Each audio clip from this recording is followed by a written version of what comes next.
എല്ലാവർക്കും നമസ്കാരം. എല്ലാവരും സുഖമായിരിക്കുന്നു എന്ന് വിശ്വസിക്കുന്നു. ഇന്ന് നമ്മൾ ഉണ്ടാക്കാൻ പോകുന്നത് ഉരുളക്കിഴങ്ങ് കറിയാണ്. ഒരു കുഴിഞ്ഞ പാത്രം ഗ്യാസിൽ വെച്ച് മീഡിയം ഫ്ലെയിമിൽ ചൂടാക്കുക. അതിലേക്ക് 1 ടേബിൾ സ്പൂൺ എണ്ണ ഒഴിക്കുക. എണ്ണ ചൂടാകുമ്പോൾ 1/2 ടീസ്പൂൺ കടുകിടുക. കടുക് പൊട്ടിക്കഴിയുമ്പോൾ 4 വെളുത്തുള്ളി അല്ലി ചതച്ചത്, ഒരു ചെറിയ കഷ്ണം ഇഞ്ചി ചതച്ചത്, കുറച്ച് കറിവേപ്പില,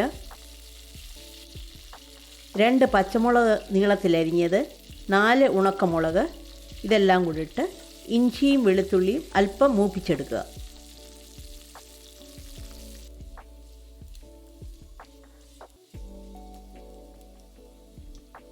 അതിലേക്ക് 3 സവോള ചെറുതായിട്ടരിഞ്ഞത് ചേർക്കുക. സവോള നിറം മാറുന്നവരെ വഴറ്റണം.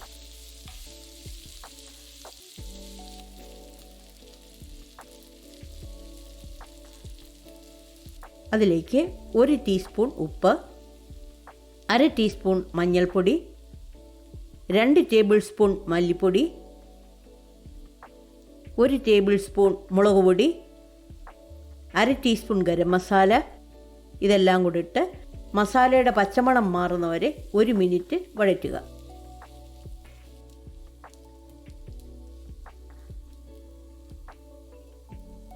അതിലേക്ക് 2 തക്കാളി ചെറുതായിട്ടരിഞ്ഞത് ചേർക്കുക.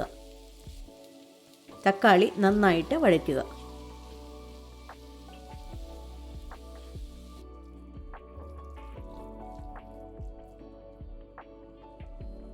അതിലേക്ക് 4 ഉരുളക്കിഴങ്ങ് അല്പം വലിപ്പത്തിലരിഞ്ഞത് ചേർക്കുക. ഇത് 5 മിനിറ്റ് നന്നായിട്ട് വഴറ്റി ഫ്രൈ ചെയ്യുക.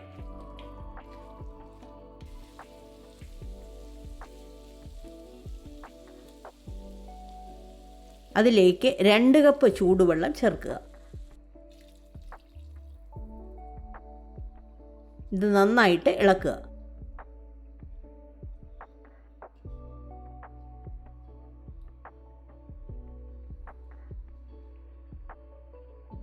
പാത്രം അടച്ചു വെച്ച് 10 മിനിറ്റ് വേവിക്കുക.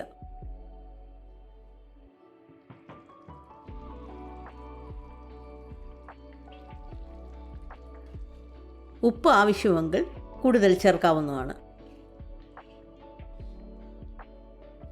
നമ്മുടെ ഉരുളക്കിഴങ്ങ് കറി റെഡിയായിട്ടുണ്ട്. ഗ്യാസ് ഓഫ് ചെയ്യുക. ഇനി നമുക്ക് സെർവ് ചെയ്യാം. ഈ റെസിപ്പി എല്ലാവർക്കും ഇഷ്ടപ്പെട്ടെന്ന് വിശ്വസിക്കുന്നു. ലൈക്ക് ചെയ്യാനും ഷെയർ ചെയ്യാനും സബ്സ്ക്രൈബ് ചെയ്യാനും മറക്കരുത്.